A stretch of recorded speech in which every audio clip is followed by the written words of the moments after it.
Ridiculously Overscratched 45 Vinyl Record Productions presents probably the first new Sony Handycam I've purchased in close to a decade. And the reason for that is because I haven't made it a priority of mine to upgrade to the latest and greatest offerings from the various camcorder manufacturers, such as Sony, because I've been perfectly content with using my Sony Video8, Hi8, and Digital8 camcorders for all of my various video needs and wants.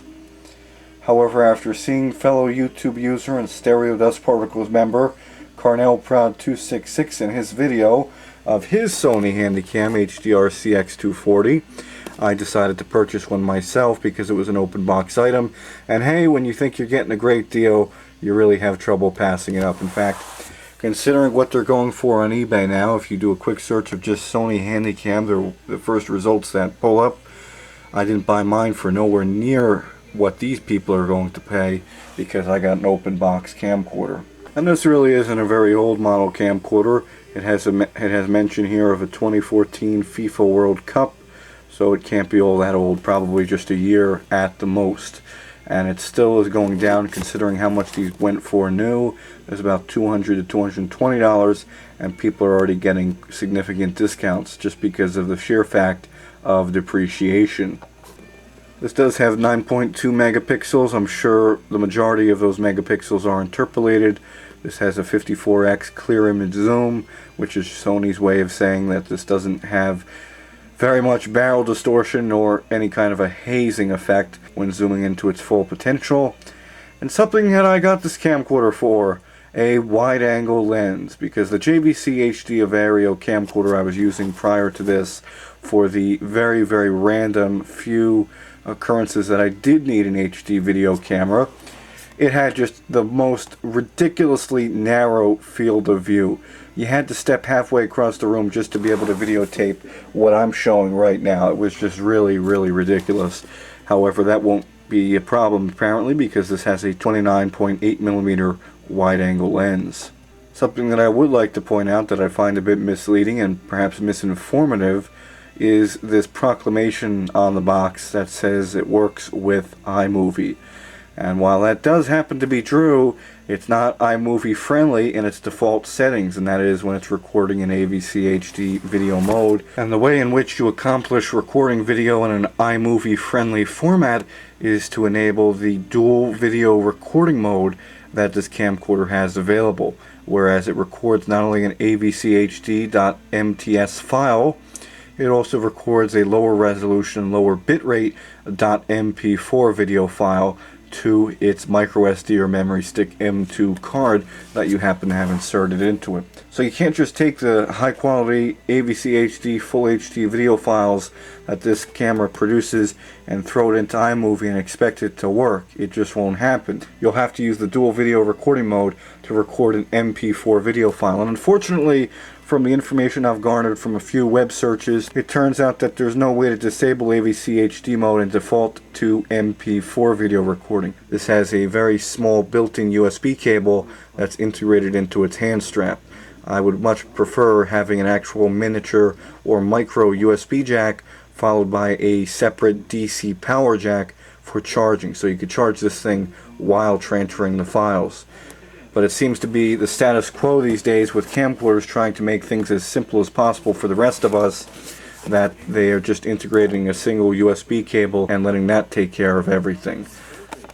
That was probably the one thing that my older JVC camcorder had going for it. You can plug in just a regular AC adapter that was provided for it when you purchased it new, plug it into the DC power jack and continue recording as normally and not have to deal with any, USB to DC, AC to USB adapters and USB extension cables, connecting it up to this USB cable.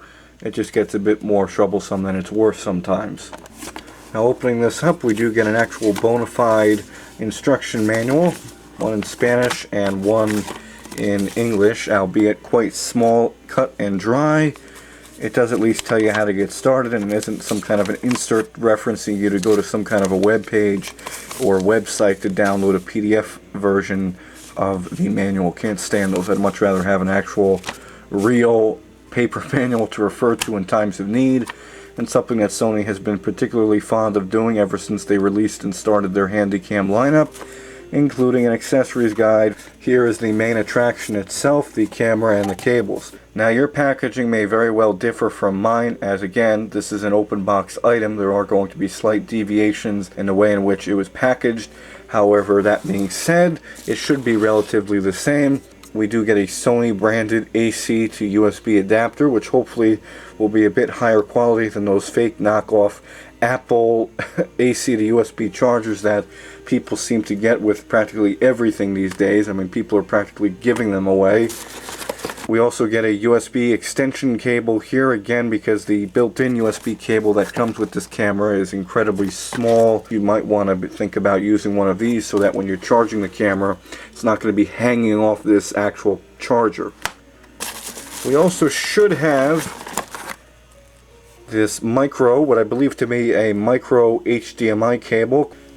And here's the star of the show itself, the Sony HDR-CX240.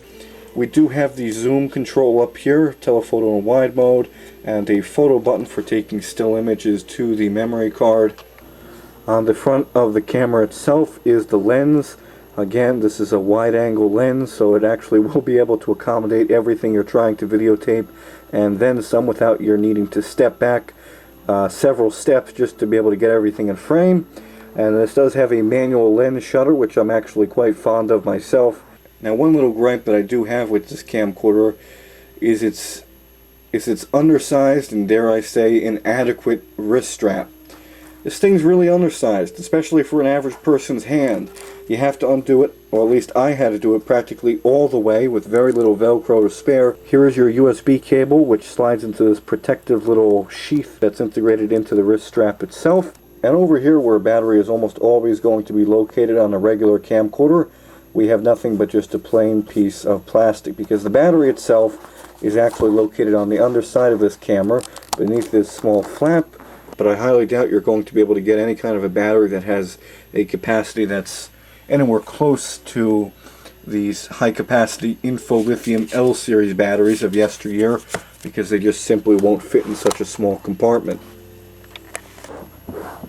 Opening the camera's LCD screen reveals just a few controls. Everything is accessed by way of this joystick. Over on this side, behind this flap, we have not only the micro HDMI jack, but also a memory stick M2 or MicroSD card slot. Whichever one you choose, it will be able to be accommodated inside of this card slot. We have the menu button up here, which allows us to change not only our shooting mode from picture and movie mode.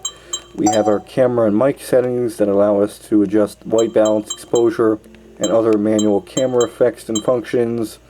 Digital zoom, steady shot, which not only allows us to change from active but standard image stabilization. You see this camcorder is a hybrid image stabilizer, which uses electronic and optical image stabilization to make for a very steady and shake-free video.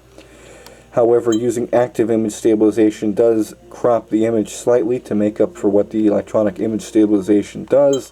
So if you want the widest image possible, just set it to standard, and you can see the field of view increased ever so slightly. You can change your frame rate from either 60i or 60p, and I'm sure many people get confused over this.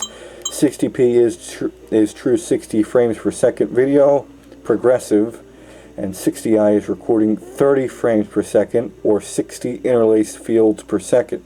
And since my computer, none of my computers, even my quad-core Dell Inspiron 530, cannot keep up with the demands, the incredibly taxing demands of 1080p 60 frames per second video, I'll leave it in 60i just so that it records in 30 frames per second. And here's where you go about setting up dual video recording mode, again, to be able to record those iMovie friendly MP4 files.